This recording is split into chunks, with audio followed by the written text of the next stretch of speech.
le sixième degré d'humilité évoqué par saint Benoît est difficile à approcher et il a eu des conséquences considérables dans la manière d'être chrétien dans les siècles passés en demandant, en tout cas c'est ce qui apparaît à première lecture, en demandant une forme d'humiliation de sa vie, c'est-à-dire s'écraser, se courber sous les situations les plus difficiles, les plus néfastes, et puis supporter ça sans rien dire, en courbant le dos, avec cette citation du psaume 72, je suis réduit à rien, je ne sais rien, je suis devenu comme une bête de somme devant toi. Donc, effectivement, ça pourrait paraître une approche impossible. Peut-être faut-il regarder les choses autrement, c'est-à-dire que il y a une certaine forme d'illusion à vouloir considérer que toute situation est modifiable à notre goût, à notre souhait, à notre manière de voir. Il y a bien des situations devant lesquelles nous sommes impuissants et qui nous font subir des choses difficiles. Et à ce moment-là, notre ressource, elle n'est pas forcément simplement dans notre capacité de réaction,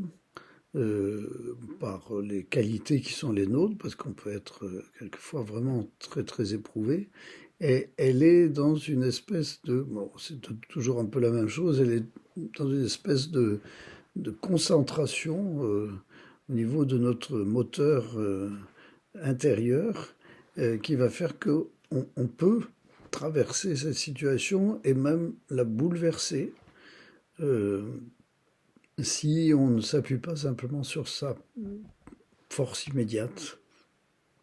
Il y a comme une espèce de force intérieure qui permet de passer l'obstacle et de transformer même peut-être l'attitude de nos interlocuteurs. Mais évidemment, la recherche de cette force demande beaucoup d'humilité, de capacité à faire confiance à ce qui nous vient d'ailleurs. Et vraiment, j'entendais récemment une histoire d'un humoriste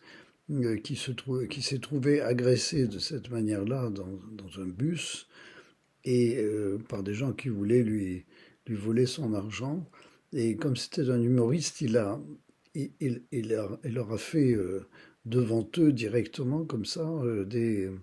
un détournement d'attention avec des numéros un peu exceptionnels de sons, de bruit, etc. Et qui les ont tellement détournés de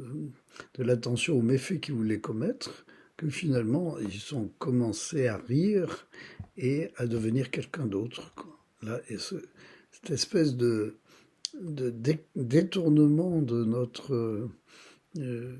attention vers quelque chose d'autre vient de l'inspiration intérieure qui a provoqué cette nouvelle situation tout à fait inattendue. Bon, et je ne dis pas que c'est ce qu'il faut faire et que ça marche dans tous les cas, mais comme leçon, c'est intéressant, c'est-à-dire que je vais trouver quelque chose d'autre qui modifie l'équilibre de la situation et qui vient d'une inspiration intérieure et qui me permet de passer, de traverser sans prétendre être quoi que ce soit, quoi. Je suis simplement le transmetteur de quelque chose d'autre. Et c'est pas si facile que ça à trouver, mais c'est intéressant aussi d'aborder la vie sous cet angle.